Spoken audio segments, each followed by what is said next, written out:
Magandang umaga sa inyong lahat.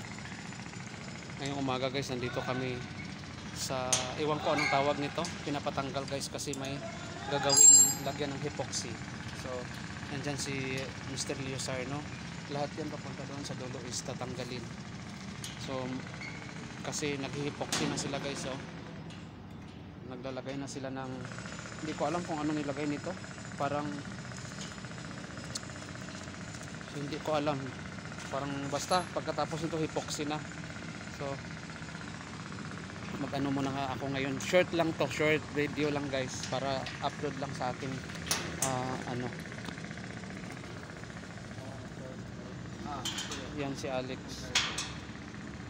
Malaking area to guys na, kasi ito yung paggawaan ng mga sasakyan guys. Yan, malaking parang warehouse shop na building na malaki, open lang siya. Yan si Alex. So yan,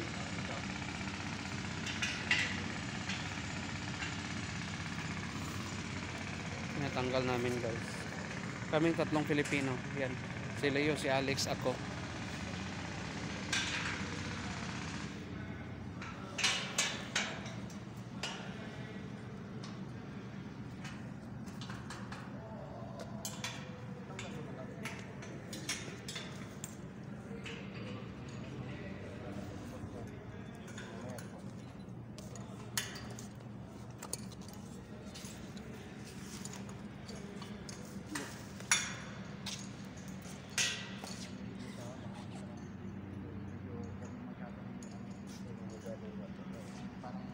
Bye bye guys, thank you so much for watching.